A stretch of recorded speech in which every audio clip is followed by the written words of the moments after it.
Hello, friends, and welcome to this very special event, a combination of Evangelical Covenant Church pastors and previous pastors who are on to other really great work to discuss this movie, The Social Dilemma, which recently came out on Netflix. Now, whether you've seen it or not, you are welcome in this conversation. We are just going to dive into a little bit of how it impacted us, how it's impacting the church, some thoughts we have in response to what we might be able to do. But we do want it to be a conversation, friends, not just between us on the screen, but with you. So please do feel free, wherever you are listening or watching, to leave a comment, and we will do our best to respond to those, to engage what is going on in the chat as well. So don't be shy. We can handle it, whatever your thoughts or feelings are. Don't hold back, especially toward myself and John, because, of all of the people, we're probably the most, whatever. I won't finish that. But welcome, everybody. Let's go around and just introduce ourselves, because not everybody knows who everybody is, even on the panel. So, John, why don't you kick it off, and then we'll just go around. Yeah, absolutely. So my name is John. I'm the pastor, one of the two pastors at Hope Covenant Church in Orland Park, as well as our wonderful host for this evening. I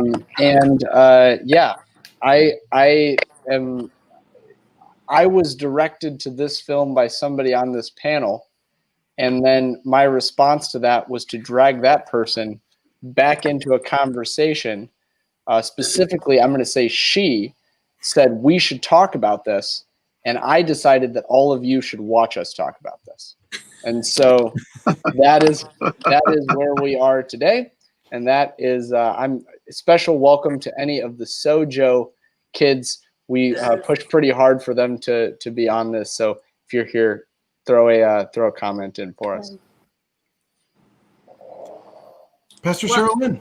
Yeah, I mean, I feel like I've been already thrown out there in some respects, but I am that she who, upon watching this movie, got immediately on the phone with one of my best friends and colleagues in ministry and said, "You have to watch this.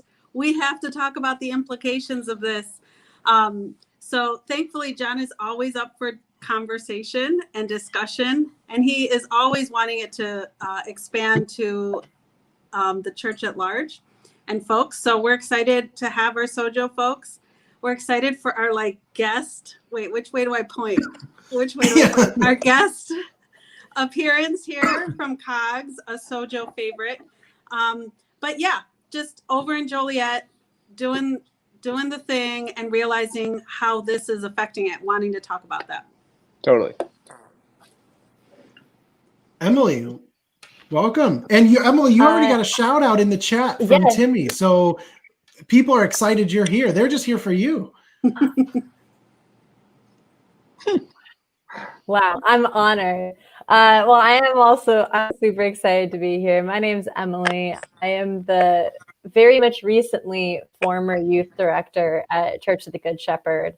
So yeah, if you're in Sojo, I want to see a comment. I miss you. Right now, though, I'm living a little bit farther east in Pittsburgh, and I actually just got done with my second day of work as a mental health specialist at a residential program. So I'm in my studies right now for mental health, clinical mental health counseling, and I'm just excited to be here and talk about all this complex stuff. Well, I'm so glad to be here. My name is Don Nelson. I'm pastor of Beverly Covenant Church on the far south side of Chicago within the city. And I wouldn't have watched this. I hadn't really heard of it, I guess, although some in my family had seen promotion for this. And John pointed me to it. And I am the old man on the panel, and one of the things I see is, of course, our culture is always changing. That's always been true, but the role and the place of the church and of ministry and how ministry can be most fruitful and effective is certainly changing faster than it has previously. And social media has such a huge impact on this. And I don't want to be a dinosaur. I don't want the church to be a dinosaur. And so to be aware of what's going on and to respond in an informed way and an open way, a fruitful way, a constructive way, that's so important, I think. And so I'm really looking forward to learning tonight. Yeah, so friends, if you don't know what the social dilemma is, just a quick recap. It is this deep look into social media and the accelerating change in technology. And the movie is a lot of former executives and engineers and people sharing about how these platforms are impacting our world. And obviously in some good ways, but also in some really destructive, challenging ways that may hold within them an invitation. So let's start by discussing what was the most surprising thing that each of you took away from this film. Well, I went first with the introduction, so I'll just automatically go first now. Yeah, so I think if you watch Live at 5 today on Hope's page, Jess kind of gave her hot take on this film, but really echoing what she said there, which is basically, I think I knew abstractly almost, I'm not gonna say everything, but I think that we have heard, those who keep a close eye on the news and things, we've heard almost every detail that they revealed in the film, but nowhere had anybody synthesized that into a clear picture of what that looks like and the implications of that. We'll call it data caching or data mining. And really, there were parts of the film which I thought were a little campy, but those parts that were campy were the parts that kept me up at night. So, I think really just the synthesization of understanding that, we compute fairly quickly. Our brains, God gave us brains that are fairly good at that. There is no way that we compute as well as modern machines do. Nor do we, when you look at a movie like Hidden Figures and you learn that, there were these women who were like checking the math of the computer. You think now that they can take literally trillions of data points on you individually, each of us, and compute at 1 trillion times human ability. It was terrifying to me in that way. So that was the thing that I learned was that basically just how this synthesizes and all comes together. Yeah, I think that part about the computers that are extracting, that was the other thing, how the whole purpose after the guy who made up the monetizing on Facebook, who said, oh, we need to monetize social media, we need to have it make money. And he was talking about how they created these algorithms, and the whole point of the algorithms was to extract your information and your time. That was the whole purpose. Like, it wasn't a social media tool. It wasn't like for all these other things that we use it for. The whole purpose was to keep you on long enough. Once they decided they needed to monetize, to keep you on long enough to extract your time and your information. And there was this one part where the guy who thought of that, who thought of the algorithms for that, was saying that he went home, and even though he knew that this was what was going on, even though he knew that was the purpose, even though he knew all the ins and outs in the back door of it, he would find himself in the pantry, sucked in by the algorithms and not paying attention to his 2-year-olds and his family. And I think that's the thing that was, I think for me, what's surprising and concerning are the same things, is that, wow, here's the person who knows exactly how this works. Maybe most of us don't know exactly how it works, but the person who knows exactly how it works no longer has control, right? And that for me, as a pastor, begins to make me think of parts of scriptures that talk about powers and principalities. When you no longer have control of things, there's a power and principality kind of thing going on with it. And so I think that's what was surprising to me. Wow, like we're not in control, but neither are the people who made it. Mhm. They are no longer in control either. Yeah, you know, Rick just commented that we are the product. And I think that gets to what you're saying. I think even the person you're talking about was the president of Pinterest, right? So, I mean, this wasn't just some engineer. I mean, this is someone who ran the company, and how shocking it is that they couldn't even control it. But that idea of we're the product, not the platform, they're actually selling us. Right. Emily, how about you? What was most surprising? What stood out to you? Yeah, just to bounce off what you were saying, I really loved the detail that they added. Not only are we the product, but it's the gradual, slight, imperceptible change in our behavior and our perception that's the product. We're not the product, but it's our behavior that is. And I think that's super interesting detail to point out. One of the things that I found surprising that, you know, I know the statistics about teenagers being depressed and anxious and harming themselves and taking their own lives, dying by suicide. I know those, again, like Jess had pointed out in her own video, I knew those in abstract ways, but to see the actual statistics on the numbers is awful. So I was shook. I had to pause the TV to make sure I was reading those number rights when it said that. I think the preteen girls numbers are the ones that really got me surprised. That it was such, like, the increase in self-harm in preteens, 10, 14-year-olds went up 189% since 2008 to now. And then for suicide in the same age group, 151%. That is absolutely insane. And the fact that it is such an obvious correlation between the sort of popularity and the rise in social media. I think that was what really surprised me most. I didn't know the numbers correlated so directly. So I was really shook by that. Well, I actually just watched it for the first time this afternoon. So I was really shaken, as that word has been used several times already. I was very shaken.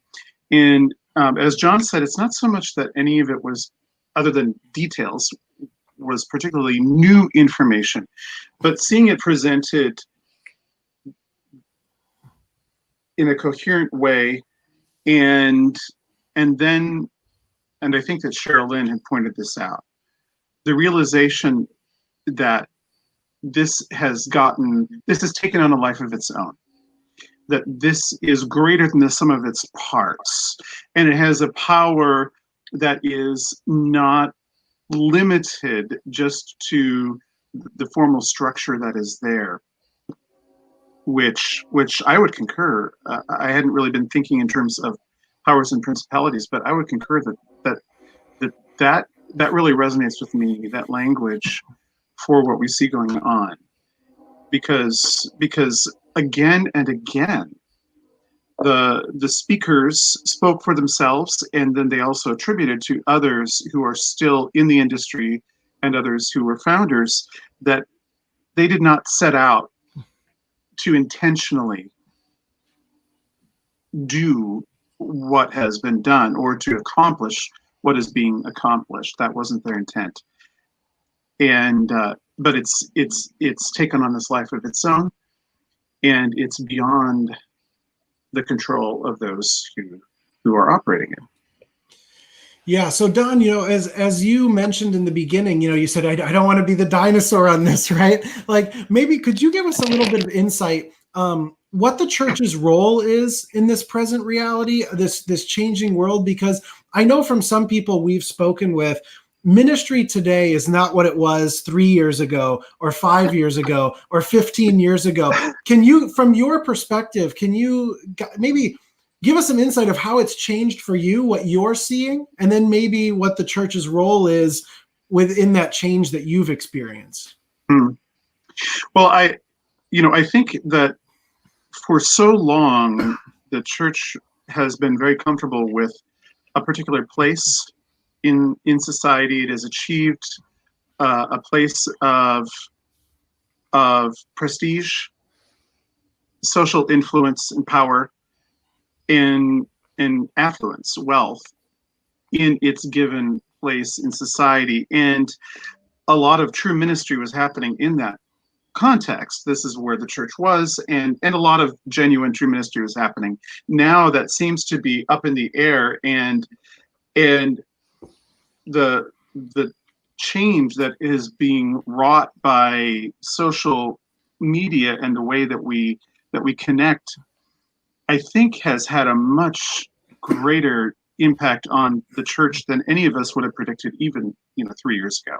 And we knew that these platforms existed, most of them already, but I think that one of the things that I have seen, and maybe this is just my perception, I don't think so, is that we, due to these changes, it's shaking us up in a good way to remind us that that the form of what we do is not what matters as much as the underlying reason for being within that. We'd forgotten that, I think, so to a high degree. Why are we really doing this? Why are we gathering in person? Why are we gathering on a Sunday morning? Why are we conducting these Christian formation ministries? Even why are we conducting justice or mercy ministries? I think we were so much in autopilot, and these changes are shaking us up in that. They're shaking the church up. They're calling into question really the very purpose for our being. And I think a lot of congregations or segments of the church, sectors of the church, will not survive this because we're tempted to cling to the old way of looking at the world and looking at the church and its place within our culture. If we can let go of that, and if we can be comfortable walking in faith to live into the vocation as God is doing a new thing, then I think that a lot of powerful ministry can happen within that. Some things will die, some other things will be born and will flourish.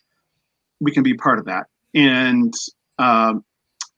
and so I think that this really is like a tectonic shift. I think that this is equivalent in importance, to the Protestant Reformation or the Great Schism, many centuries earlier. And it comes down to, why are we here? And the issue is not so much the technology per se. It's not, it's not, are you using YouTube or are you live streaming on Facebook? Those are details.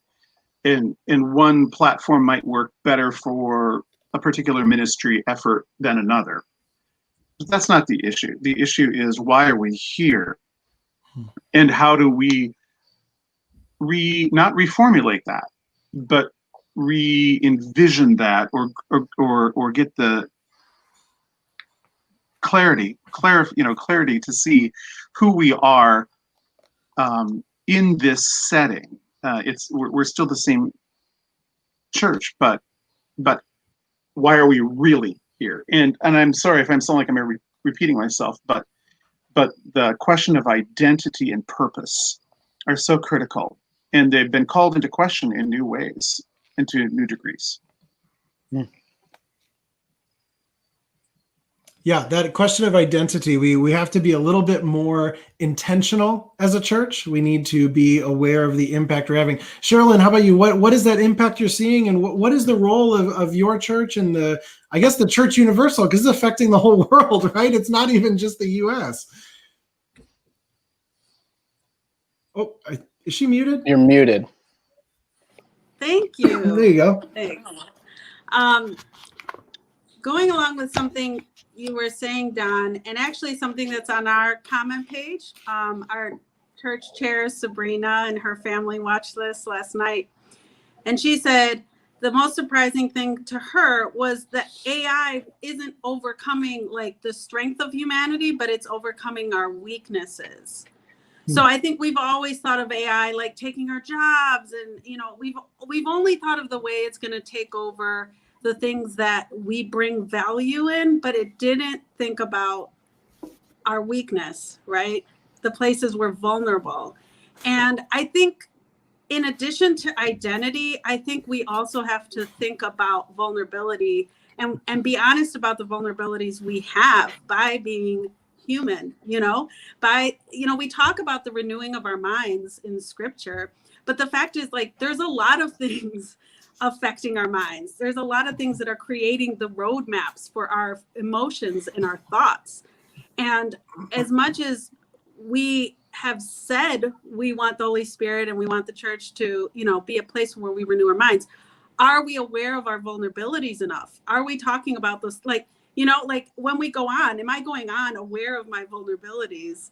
Or am I just going on thinking, oh, I'm fine and I don't have weaknesses, right? I have the Holy Spirit and therefore I can deal with this. So I think that's a conversation that we need to have in the church, more frankly. What not only is our identity and purpose, but what are our vulnerabilities and how are we naming those? How are we just helping encourage each other within those vulnerabilities? There's more than just one thing going after the renewing of our mind, right? There's lots of things who are wanting that real estate. Are we naming that?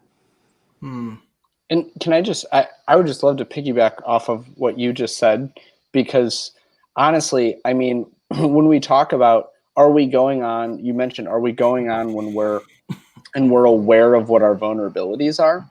I actually see it as the reverse, right? So like, I don't go on to social media when I'm strong. I go on to social media when I'm weak. And even more than that, actually, our children's ministry, our Explorers and Trailblazers this week, I don't come up with this content in a vacuum, right? Like, I talk to other leaders about what we do, what we need to talk about. And Phil mentioned to me this week, hey, one of the things that we should really mention, like, what's going to be the core of what are we trying to tell our kids this week? And the answer is, we want to tell them to feel. Because even for me, I mean, I'm the second youngest person on this stream, right? Even for me, I had to feel my feelings. But the truth is, for my children, they never have to feel their feelings if I don't want them to, right? Like, if Matt starts melting down, I can just put YouTube in front of him and he will stop melting down. Like, there's like a reason why you don't hear kids screaming in the grocery store anymore. Because like, we can prevent that. We've fixed that. But in fixing that, what we've done is we've like trained an army of people, and I'd love to hear Emily's perspective on this. We've trained an army of like little humans to self-regulate their emotions by, whenever they feel like anything is overwhelming, they just go into a world that's designed to overwhelm them and that's designed to absorb their senses and then feed them back information that they will pause on, which more oftentimes than not is information that negatively affects them, because we internalize that which negatively affects us. I remember Judy Peterson, very prominent covenant pastor, said, I remember a sermon that she preached about how it takes us like 5 times longer to forget something negative said about us than it does to forget something positive said about us. So think about social media trying to grab your attention. If they say something negative about you, it's 5 times more effective than if they say something positive about you. Which is why when I scroll my social media, everything makes me mad, because everything that makes me mad makes me pause. And so it just like feeds me more stuff to make me mad. And I'm already weak when I'm going on it. And now I'm like training my kids to be like, not even make the decision to go on when they're weak. It's an automatic response. But I'll turn it over to you, Emily, just with that. Yes, I really appreciated them mentioning the way that it's become a pacifier. So we don't have to sit in boredom or uncomfortability or unpleasant feelings, or what I like to call challenging emotions, because I don't like to see anger or sadness as bad feelings. They're challenging feelings. And I think when it comes to how the church can be involved in that, the church has traditionally been a very emotionally stifling place, especially the white church. The white church is not good at letting everyone feel and express their challenging emotions. And I do believe that's part of the reason that we have to have these outlets, and why we've fed so much of ourselves and plugged so much of ourselves into these outlets. And it's really unhealthy.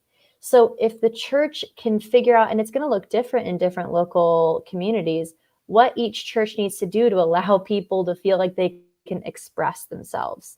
And it might not be crying in church. It might not be, letting those things get expressed, but there are other ways. There are other ways to do it. And especially when I think about our kids, I actually I just get so bothered when I see parents in the grocery store having their kids in the cart with their iPad in front of them. But I also try to take the non-judgmental approach. This parent is super tired today. They really want a break. They really don't want to be embarrassed by their crying child. So first of all, it's taking personal responsibility and not pushing that on other people, I think, is something the church also has to take in mind. We don't need to judge the churches that have more social media activity or less. But I think that the opportunity is presenting itself for the church to become an emotionally expressive place. Because social media is really rough like that. I know that when I was feeling very depressed, I actually would go on my dating apps. And that's when I would go to my dating apps, was when I wasn't feeling good. And I would look at all of these eligible people and I would be like feeling it, but then also like, oh, he's too attractive for me. Like, I'm not going to match up to that. And so it is really dangerous. And it's why I do believe it's why we also have the rise in anxiety, depression, self-harm, and suicidal ideation and suicide attempts, because kids are not learning how to pacify themselves, not just pacify themselves, but to feel. I don't know how to feel very well. I'll fully acknowledge I don't know how to sit in my feelings very well. I know my peers don't. I know my friends don't. I know that the generation that is in Sojo right now also has a hard time with it. It's no judgment. It's just, how can the church step in and help them with emotional expression and feeling? I love you brought up. Go ahead. I was going to say, and this is bouncing a little off of something that Emily was talking about, and that relates to image curation. I think that one of the things that holds us back from having feeling free to have all the feels, as it were, to live the full range of human experience, and to acknowledge that is the whole concept of image curation, which isn't new, but which has gone to a different level, and immediacy with social media. And on the one hand, obviously we want to present a positive image, but it strikes me that we can model a certain degree of humility and a degree of realness in our use of social media, personally as individuals, and then even as a church. And I'm not sure exactly, all the implications for that. Of course, we want to put our best foot forward, but isn't that one of the things that contributes to the sense of depression, the sense of not measuring up? Because we're looking at these images of lives that are lived out and expressed in a way that's not real. I mean, people, are putting, everything through filters, and people are expressing everything that makes them look interesting and fun and makes their life look like a success. And if we as a church can model more whole life reality, I guess, and less concern with image curation, that might go a long way to presenting an alternative. It's hard though, because I think we fall into the same traps, right? There was that part of the movie that talked about, the teenagers, like when you talk about image curation, like, needing the likes. Like we have always needed the likes in some way, right? In our own environments, like having that feedback from people around us.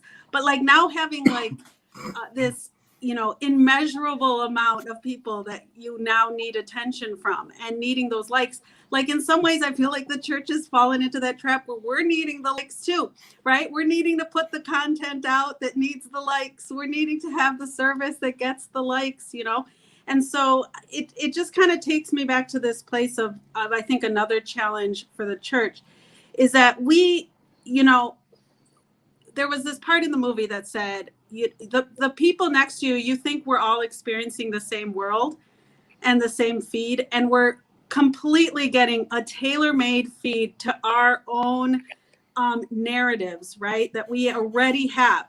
Like, they have extracted so much information from us, they already know exactly how we think on everything. And so we're going to be fed this narrative. And it reminded me of a time where I was meeting with my therapist, and we were talking about kind of that whole like thing, or, you know, you go on or you post something and you get those kind of endorphins, or what is the, Emily, help me out. What is the thing you get when Dopamine. The dopamine hits, right? Yeah. Like a slot machine. Right. So you get these dopamine hits. So I was like, oh, okay, I'm a little more aware that I'm going on and I'm needing this dopamine hit right now. And I can tell when I look back over and over again, you know, or as churches, when we need to look at how many views or whatever, that we're looking for a dopamine hit.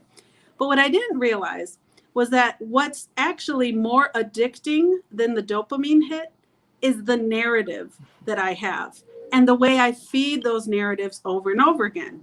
And what we see now, and I think the challenge for the church and for pastors and for all of us is really those who work with youth, is like we haven't a social media, but we have an addiction to our narratives problem, right?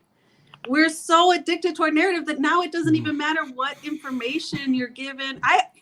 Working with in racial justice, I just always thought I need to present information from the scriptures and from our realities, and that will do it, right? That will convert someone, new information.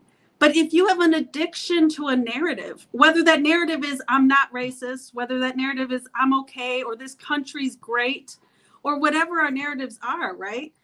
This is a challenge that I hadn't seen before in 10, 15, 20 years of ministry, that addiction to the narrative, not just the dopamine hit, not just the needing to be liked. But I also want to give a shout out to my colleague, Pastor Jake, who's on here, because we were talking also as he worked with youth for 17 years. And he said that the same thing, like the issues I'm dealing with now are completely different, right? 20 years ago in youth ministry, it was like, are people drinking? Are people sleeping together, right? Are people like, what are they doing? And now it's what you were saying, Emily. Now it's like, we don't know how to sit in our emotions. We don't know how to regulate those emotions. And we don't know how to like get out of these narratives that have become so tailor-made through social media for our addiction.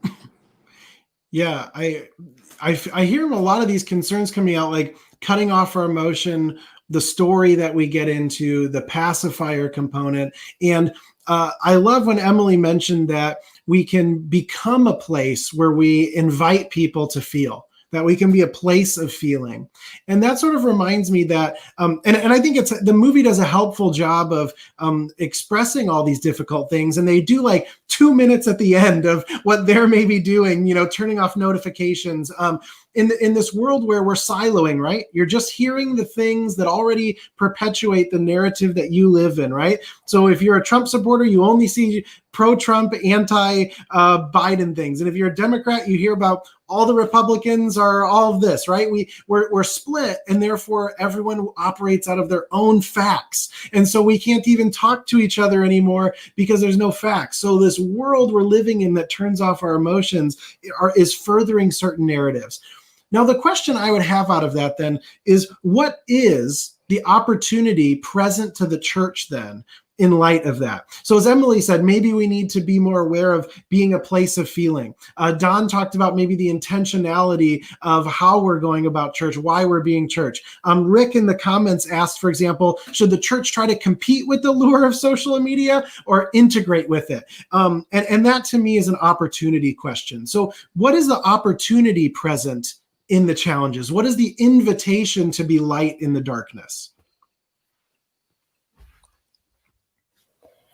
If I could just speak to what Rick said, I actually thought about this when I was thinking about what I would be talking about, and comparing with the film and all of that. And I think that to try to compete with the lure of social media, as we say, is to really, first of all, be competing with an addiction, which is incredibly difficult. And on top of that, it reminds me of purity culture.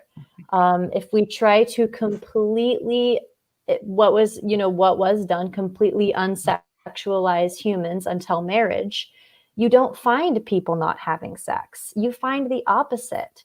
And I think with social media, you go up to a teenager and say, maybe not doing TikTok is better for you. In fact, don't do it. Church does not support your decision to do TikTok. That is not going to make them not do TikTok. Just like me telling my mom that she spends too much time on Words with Friends is not going to make my mom be on Words with Friends for less time. So it's not an age problem. Oh no, are you kidding me? My dad watches so many Russian fail videos, I cannot even tell you. So here's what the church I think what the church can do.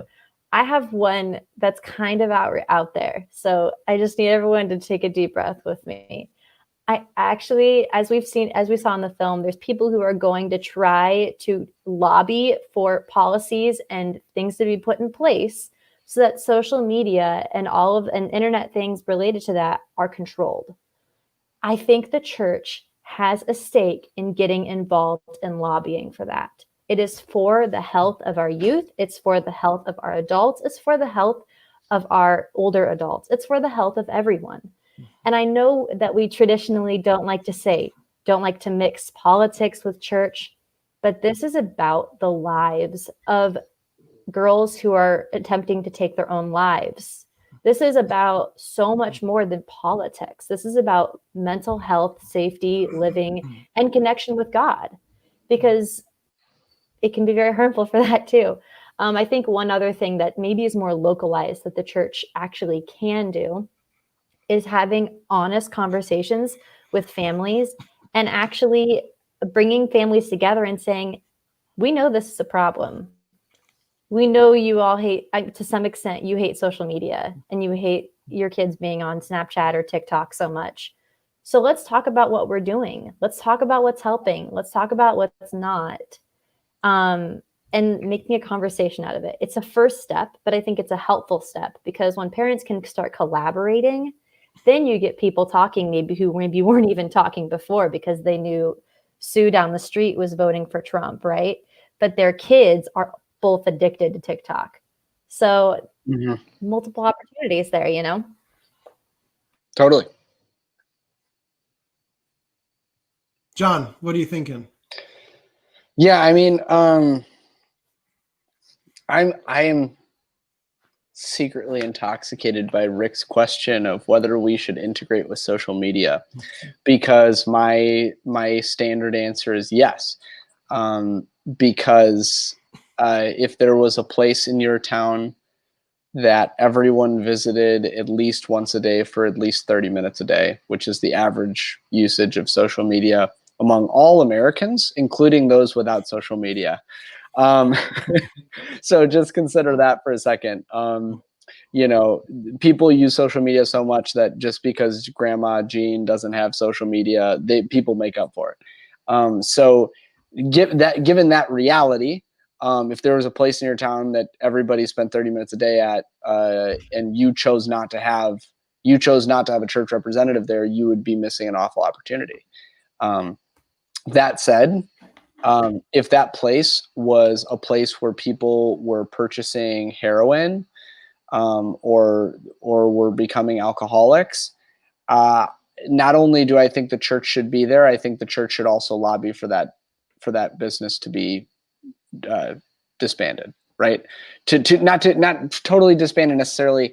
Maybe that was an extreme example that I just used, but the point being that, yeah, it should be regulated. And I think that two things. One, this whole idea that the church shouldn't be mixed with politics is a new premise. I think even in the American context, in the United States context, this is a new concept.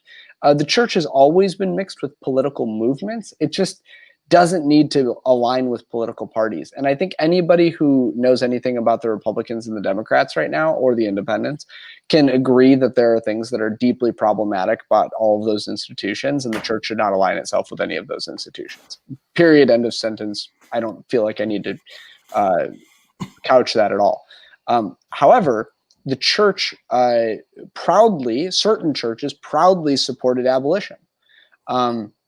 There was one party that was advocating for abolition, but they didn't advocate for the party, they advocated for abolition. So in this case, I think that the church advocating fairly simply for the same types of protections that are already in place on other media structures is not outlandish or an overstep for the church or anything like that. I think that it's seemingly common sense. I mean, when we think about one of the things that came out in the movie is he said, there's certain ways that you're allowed to advertise on Saturday morning during cartoons on network television, because there are literal laws against advertising to children in a certain way, but those laws are not necessarily applied to YouTube Kids. Even though, as a frequent YouTube uploader of kids content, I do select what goes to YouTube Kids and what does not, and what advertising can be used for those things.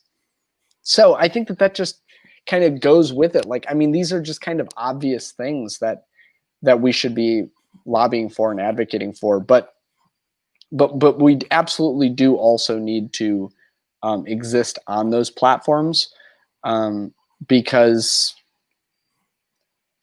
people will be on them. And so parents of Sojo kids might be distraught to find out that I am on TikTok. I am. Are you doing those Bernie videos? I did a couple of the Bernie videos. I'll be doing more soon. But can you do that for the audience really quick? An amazing likeness. Can you just do it real quick? I will do it. I will do it closer to the end. I have to think of something to say. But, but yes, I mean, so why am I on TikTok? I'll say two things. One, because I get your kids' attention on TikTok because they're on TikTok. Period. So I want your kids' attention. So I'm going to be on TikTok. The second thing, your kids say things on TikTok that they never say to you or me.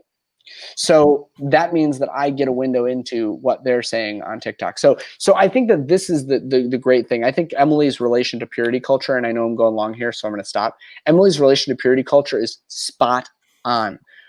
If we try and just white knuckle this thing and just say, hey, you can't, we're not going to allow any social media in the church, where this is just bad, it's sinful, it's a power and principality. We can say all those things. It doesn't mean that we don't then still engage those things and interact with those things. And I think all of us, my question to the group would be, at the end of all of this, how has your ministry benefited from this? Because the truth is, all of our ministries, every single one of our ministries has benefited from this movement. Are we getting in bed with the powers and principalities? That's a great question. I'm not qualified to answer that, but yeah, I'll let it go there. Done. All right. Yeah, there's a phrase that comes to mind. I haven't heard it applied in this conversation. I mean, not just tonight, but regarding social media. But contra mundi por mundi, Latin phrase that means against the world, for the world. And you can use that in different ways. But I think that that's a great approach to take. That if we are looking at throwing in with lobbying for controls, which we should, our approach in that, our attitude in that, what we convey in that is not that we are anti social media, but that we are pro social media users. Okay, there was that quote that really stuck with me today, so I almost hate using the word users, but that's what we are, right? So, yeah, drug users and social media users, those are they're the users. Yeah. Right. So, but we're pro social media users. We're for them. It's that we're against what will actually harm them, or what dehumanizes them. what turns them into nothing more than a bite in the program, a meaningless instrument for the larger program. So, and what dehumanizes them and what damages them. And so I think that idea of contra mundi, por mundi is a good one. In terms of using social media for the church as a tool, we have really benefited from that. We were sort of late adopters. Prior to COVID-19, we live streamed my sermon on a Sunday morning, and that was all we were doing. Which makes you an early adopter for this group, Don. Oh, okay. None of us were doing that. So okay. You are the winner. Okay. Old and we man. had a Facebook page, as a church, but it was very inactive. It was very sporadic. In terms of content, there wasn't a real content on it other than that. And then right away, early on, we continued with that. We continued with that. And then when it appeared that we were going to be going into quarantine, I started at that point a 5 times a week Bible study, devotional. The feel of it varies from time to time, but at that point it was 5 times a week in the morning, and then we eventually added a Wednesday evening prayer and praise, because we could sing together and I could take prayer requests and we could share those. And then we did return to worshiping in person in July. That was a compromise decision. No singing at that point, masks, social distancing, everything. And we've since started to add singing back in, but we are now streaming the whole service. So all of these things you've used Facebook Live for. My ministry pastorally has expanded, our reach has expanded, and our understanding, perhaps our vision of what we can accomplish, how we can serve people with our online ministry has expanded. And now, for practical reasons, I'm the person who's doing most of the content. And at this point, we've cut back to doing the live stream. I call it Coffee Break, 3 times a week instead of 3 days a week instead of 5 days a week, because 5 days a week just got to be crazy. But I love it, and it seems to me, I can't tell how much of this is just my perception and how much of it is real. I can't give you a quantifiable metric, but it seems to me that those who regularly join Coffee Break, for instance, are really forming a community. And some of that was pre-existent. Some of these are people who were regular attenders of the congregation or whatever. But we have people who are watching with some regularity from Kenya in Africa, from India, from Sweden, from states states out west, from all over, and there really appears to be this growing sense of connection. And so maybe it's expanding our idea of what community can be. And we benefited greatly. Yeah. Go ahead. I agree. I mean, our reach and our opportunities are definitely unlike they've been in most times in history. But I think the other opportunity we have beyond like reach is also the opportunity for healing. The fact is, these things know us better than we know ourselves, and they're revealing something to us. We can talk about it being a tool, but the tool is also using us, right? We're using the tool is also using us. So I think if we only talk about the opportunities of technology without the vulnerabilities we have going into it, John, you talk about TikTok. I mean, you can be like, I'm meeting your kids, I'm getting these conversations, but then suddenly you're like, why didn't I get that many likes? What was wrong with that video? I need to make a better video. We also have a vulnerability when we go into the tool that is using us. And so I liked like Emily's example in the beginning of just like when you were, what were my emotions when I was going onto the app, right? Like the conversations we can begin to have that are going to lead to like healing and freedom. And I'm not talking about freedom from Facebook or freedom from Snapchat. I'm talking about freedom from the things that take you there. Freedom from the things that are bringing you to those places where you're so empty and you're so vulnerable and you're so broken in some ways and you're needing something else to fill it. Like, I think that's the opportunity is like, can we in our discipleship and in our churches slow down enough to talk about what those vulnerabilities are, what those emotions are as we go into these places, because all of us are vulnerable. I know we're talking about youth, but like, I think our kids know, those of us who have kids, that we're as vulnerable as they are to these things and to these powers, right? And, my daughter said to me the other day, Mom, I feel like our family was different, like 5 years ago or 8 years ago. I feel like we used to always, feel like now we're all on our phones. So I think there is an opportunity, the guy said checkmate humanity in the movie, right?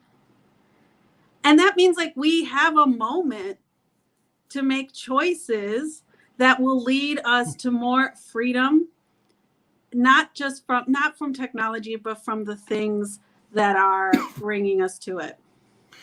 Yeah, one of the things they did in the movie that really stood out to me, if any of you have seen the movie Inside Out, it's about all the emotions and they all stand at like a computer, right? And that one of them's angry, one of them's joy, sadness, all these things. And in The Social Dilemma, they do a similar thing where they have this guy and it's like he's manipulating the user.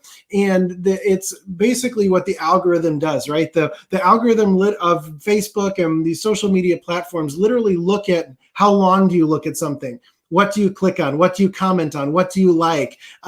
What types of things get your attention? And then it learns, what do I need to feed into you so that you spend more time on this device? And then by spending more time on it, here's the thing that's really scary, is they want to then to change how you act and how you think, right? So actually it's like mold you by pulling you in and then shaping you and keeping you there, because that's how they sell ads, right? They're selling the user to the advertising companies. And so in light of that, Pastor Jake had asked this question, how do we keep the tool of social media from mining our souls, right? So on an individual level, the fact that there's opportunity in it, as Sherilyn mentioned, there's also this danger, right? Danger that they know us more than we know ourselves and are feeding us things that aren't always good for us and could kind of lead us in different directions. I know for me, silence is key. Spending time where I can truly reflect, where I can truly gain perspective. I know Pastor Jake also mentioned things like periodic fasts, having time limits, which was also mentioned in the movie. But I guess I would ask you guys on two levels. We've sort of talked at like the 10,000 feet level, but what for individuals might you say, here's one way to possibly respond? And maybe you can answer it, each of you, through how are you now responding differently in light of what you've seen in this movie? How are you going to engage it for its life-giving ways, but also with the awareness that those controls are trying to move you?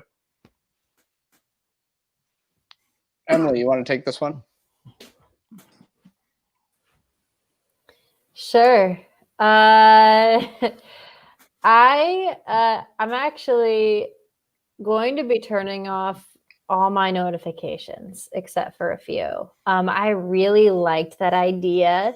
I haven't implemented it yet because I'm gonna be real here. Like Don, I didn't get to it until today.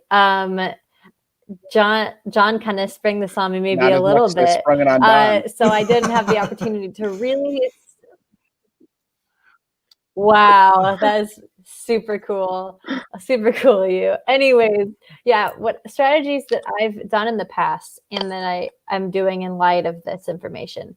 Yeah, I do have to say I'm going to be doing that. I'm turning off notifications. I have used some things to control the amount of screen time I have. I actually delete Facebook when I'm becoming addicted to it. I get rid of it. I can access it on my computer, but it's not on my phone. So if I feel like I'm spending too much time on something, I get rid of it. And the other thing is, I just don't post that much. Like, anyone who knows me knows that I post once every maybe 2 weeks. And it's usually about my dog. So when I really feel passionately, sometimes something else will go up on my page, but I invest as little of myself in that as I possibly can. I give as little of my soul to it as I possibly can.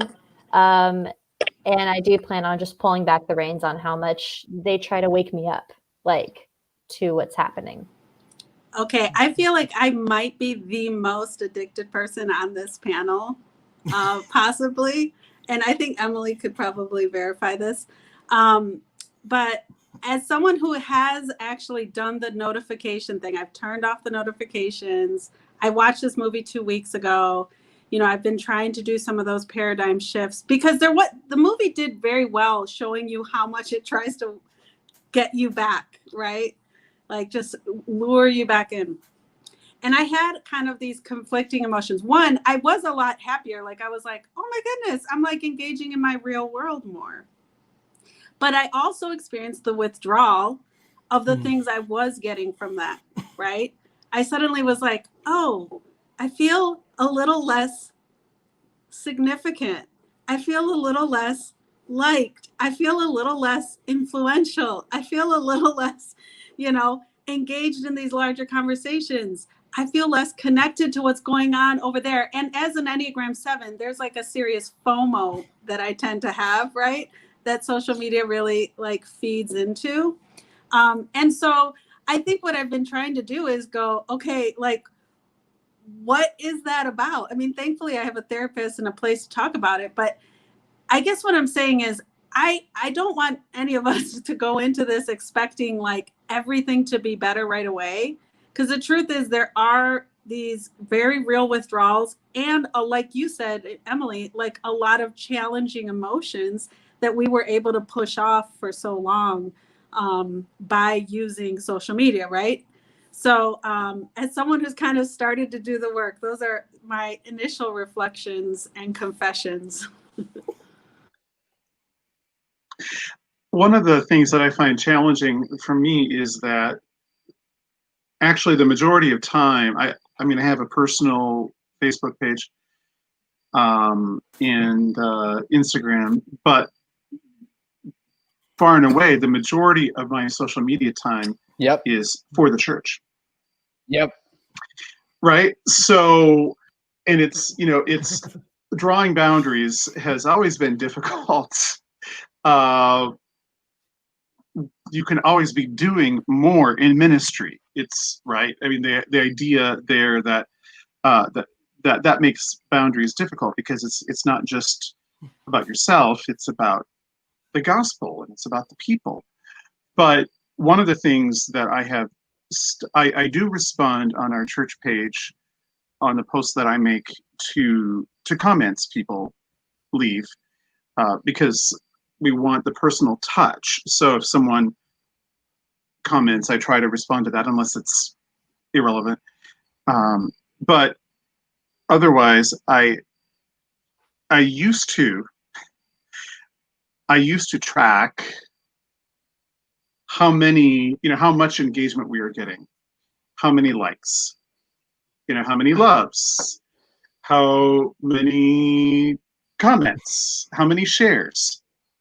And that very quickly became poison for me.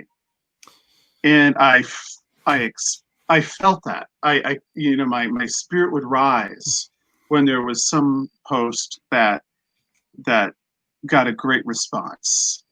And then my spirit would fall when the next one got a poorer response. And I sensed within myself how connected, how tied my own emotional state and my own sense of achievement and value was tied to that. So then I stopped doing that. And of course I see it there on the page, but I used to track it and I'm not doing that anymore, and that has helped. John and I just try to avoid getting too many of the little red angry faces. Yeah.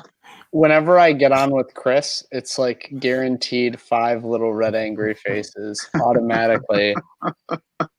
Yeah. So for me, I deleted Facebook off my phone. I have this app called Friendly now, which is supposed to keep all of your social media in one place. But sorry, Friendly, it's a really clunky and terrible app for navigating social media.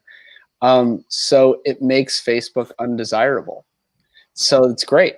If I need Facebook to look up, we've been so one of the wonderful things about our Facebook is that it's helped us with our beds program, both just in benevolence giving to the community, but also in getting awareness out about some of the things that were happening with beds. But if I need sometimes to go in and talk to people on Facebook. So not having it on my phone, Emily, that's what I did too. I just took it off. Whenever I got addicted, I would pull it off and then wait 3 weeks and then go back on and then slowly build up and then drop it off again. Right. But now I've like found a way to like do it where it's so clunky and terrible that like, oh, okay. Like I don't want to use it. So that is a step, for me. One of the really great, so two key points. One, the algorithms are not meant to harm you. So like understanding that, like they're not selling your information to the Russians, right? Or something like that. Like the algorithm is amoral. It just wants to keep you on the platform. And unfortunately, human beings are very attracted by things that terrify us and emotionally harm us. By the way, the church understood this and emotionally harmed and terrified people for the last 200 years. Social media is doing it now. So us clutching our pearls, we need to like take a little step back there. But the truth is, like, for me, it's one of the great things about it was that it showed the algorithm as a person, which is, it's been mentioned, like Phil mentioned, it's kind of like the Inside Out thing. And instead of viewing it as like this amoral person, I viewed it as a person who's just desperately trying to get attention. And I happen to have such a person in my life on my social media already. I'm not friends with him directly, but he comments frequently on a group that many people in this group are on. And he comments these long and inflammatory posts, but the only reason he does it is to get attention. That's his entire premise in doing it. He is bored and he wants attention, and we feed his attention. As pastors, we love to feed his attention because we want to change his mind. And what I've started to think of is that everything I see on social media, what if it was just posted by him? I would look at it like, oh, you're just trying to get my attention. And that might not work for everyone, but that worked for me. Because as soon as I started thinking about social media and anthropomorphizing it into like, hey, this is a person who's trying to get this thing going, get this rise in me, then as I say frequently to one of the people on this feed when they respond to said individual in said group, don't feed the raccoons. Don't feed the raccoons. Stop feeding the raccoons. Stop responding. It does not matter what inflammatory thing they've said. Stop responding because your comment validates their posting. Whether you disagree or agree, the fact that you commented is an engagement that they were looking for.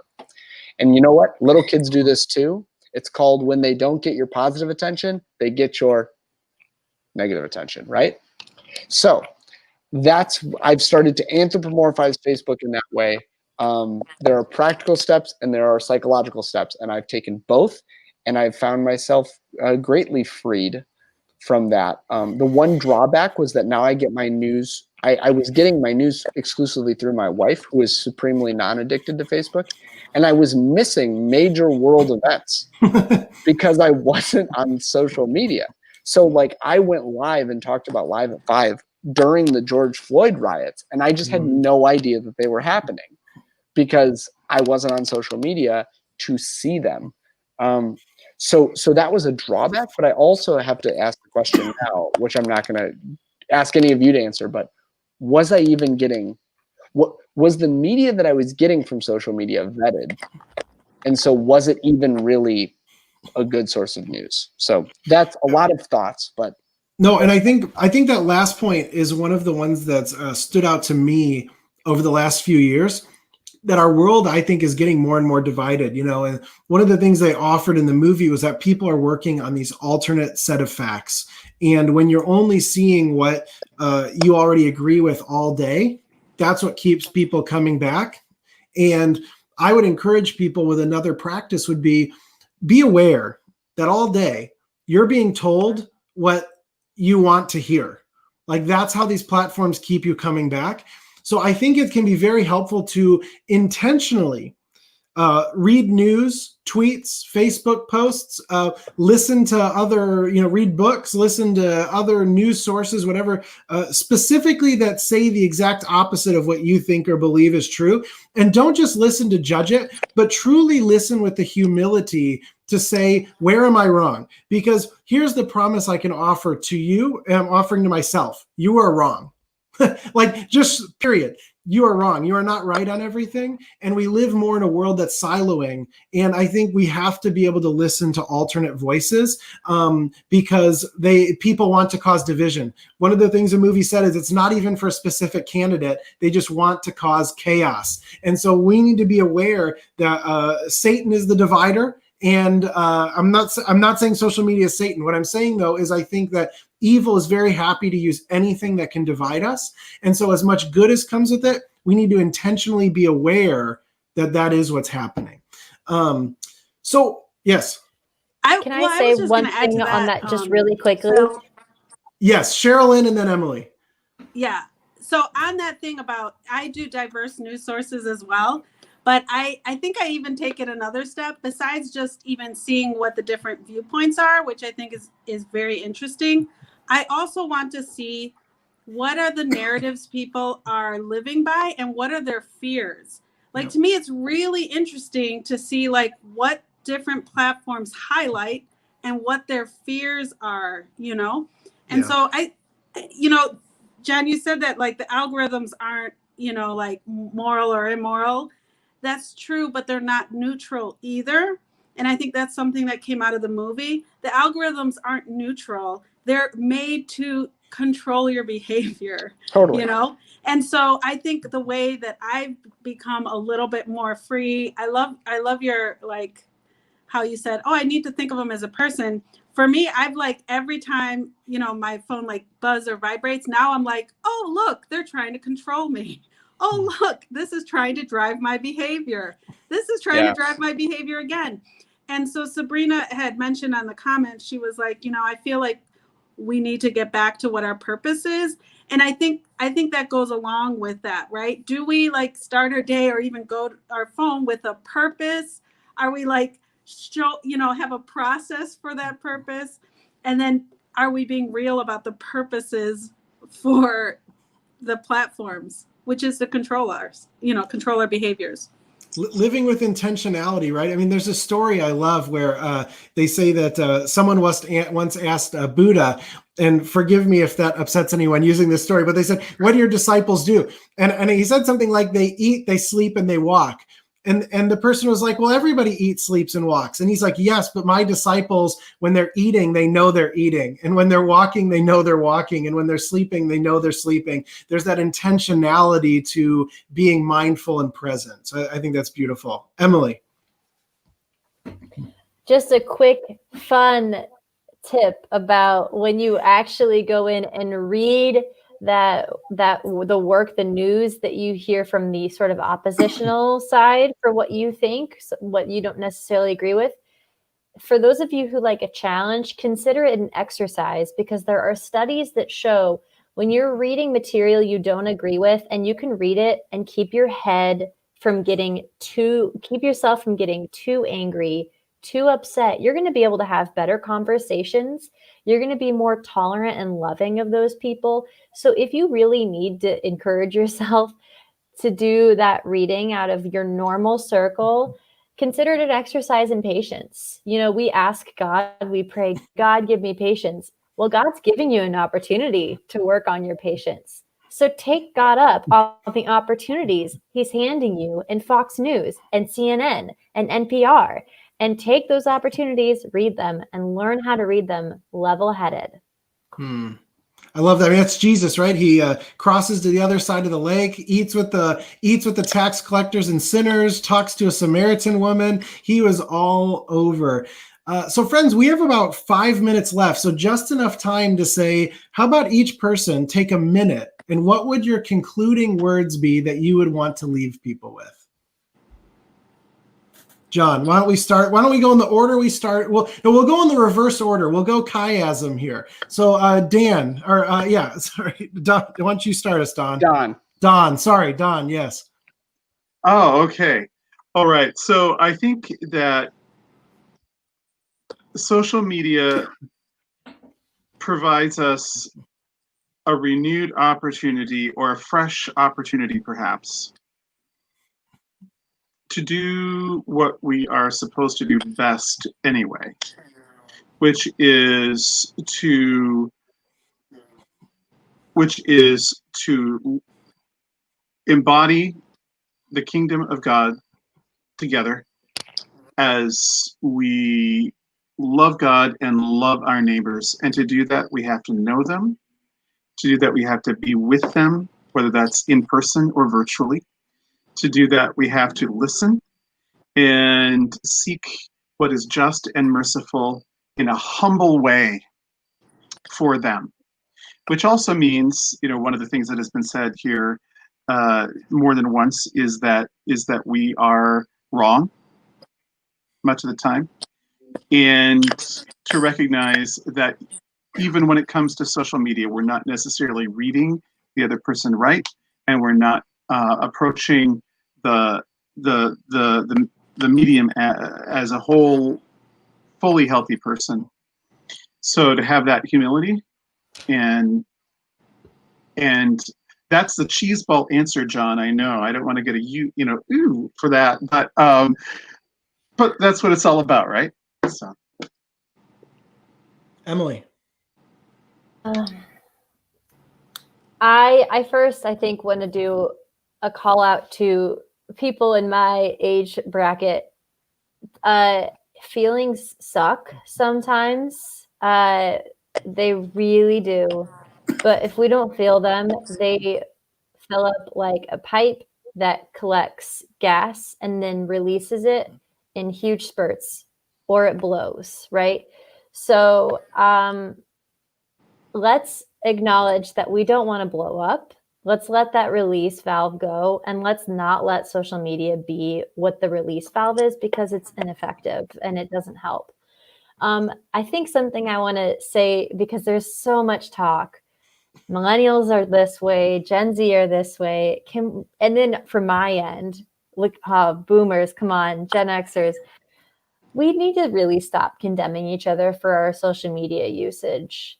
So maybe let's stop that. And in particular, I would encourage people who are looking at young people as simply addicts to Snapchat, to TikTok, to Instagram. Don't look at them as lazy kids. Let's choose to look at them as people who are addicted and who are stuck in something that's making them feel really awful about themselves, right? So that's just my encouragement. I'll do the same your direction in regards to Facebook use and the posts that I don't love, if you'll do the same for all of us too. Emily, I feel like if Jake was here, he would riff off of that with a comment he has about we need the algorithm of love. Like, is love driving us? And actually, he said that, and I was like, "Oh, that's so cute and somewhat cheesy." But actually, that became a marker for me. It became like when I wasn't able to love people well, who I was conversing with, that's when I knew I had to get off. That's when I knew I had to take a step back and breathe. And when I wasn't even loving myself well, that became a time where I had a break. But I think if I were to have a final word, it's maybe the thought I was left with at the end of the movie. There was parts of it, of course, that were super overwhelming, where I was like, trillion times faster than the human brain. we have no hope, you know? Like, this is so much bigger than us. But at the same time, when I thought about, okay, these powers and principalities, this has become so much bigger than us, I kind of became hopeful because I was like, but God is bigger than us too. Like, and I know that sounds as cheesy as the algorithm of love, but I was encouraged by the fact that greater is he who is in me than he who is in the world. And that I do have the Holy Spirit. I do have community. I do have people. I can, like, when I'm needing something, I can ask a friend for that thing.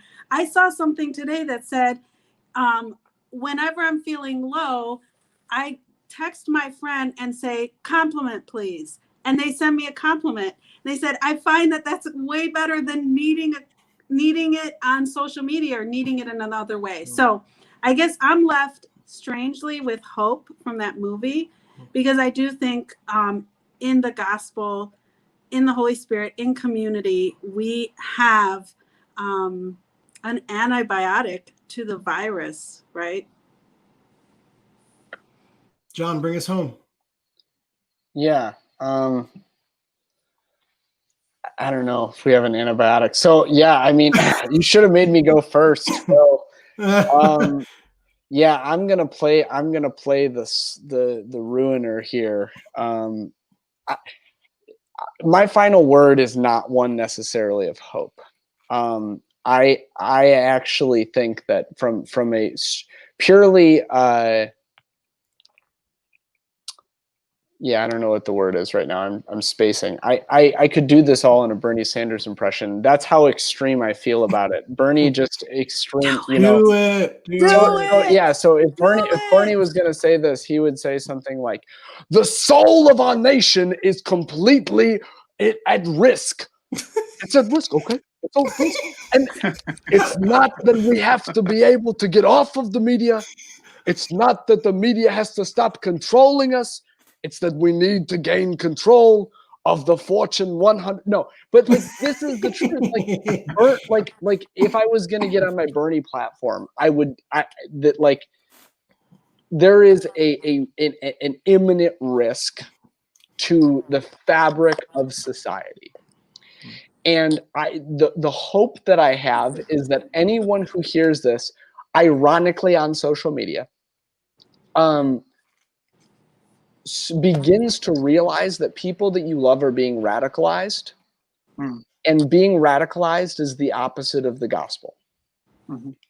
If you care about Christian ethics and you care about Christianity and you care about orthodoxy, then you should be deeply troubled about the trend of radicalization of Christians, and it happens to people that we love. And here's my best advice for you. Here's my final word. Don't engage them on the platform that they're being radicalized on. Don't. When I find that one of my family members or a member of our church is in my view being radicalized, and I think that it's pretty easy to see when they start posting something that's kind of leaning one way, and then the next week they're posting something that's really one way, and then 6 weeks out they're posting something, or 6 months out they're posting something that does not sound like them at all. That's the definition. That's how you can see it. And I would say that the antibiotic to that, although viruses are cured with antivirals, not antibiotics, would shot be fired. Shot fired. She's my best friend, so I can do that. So the antiviral here is to, or the antibiotic, if this is a bacterial, clustering. I think that's actually even better of an analogy. But the thing to wipe this out is to regain, and this is gonna, sorry COVID, it's to regain personal relationships, and you don't need to do that by violating social isolation. You just need to do you need to bypass the thing that is being the moderator for your communication. Mm-hmm. And so if I the best thing I could say is, sorry, I'm going off here. The best thing I can say, read the book Perelandra by C.S. Lewis, and see how Satan acts in the book Perelandra. He acts simply to be a disruptor between the communication between the person who is being manipulated and the person who's trying to prevent them from being manipulated. He does not try and manipulate the person. He simply attempts to be a distractor. So stop engaging. Stop feeding the raccoons. Stop feeding the raccoons. They'll come for your trash. Like, just stop it. Engage with people on a one-on-one basis, and you're going to be a lot happier. You're going to be a lot better off. Amen. Thank you, Phil, Bernie. Phil, do you have a final word? No, we're going to leave it at that. Okay. So, guys, thank you so much for joining us. Don, Emily, Sherilyn, and John, thank you, guys. It was a blessing to get to converse with you a little bit. Thank you all who joined us. Many blessings to each one of you. I do highly recommend go and check out the movie. If you haven't, watch this again and take it to heart, friends. Until next time, grace and peace be with you.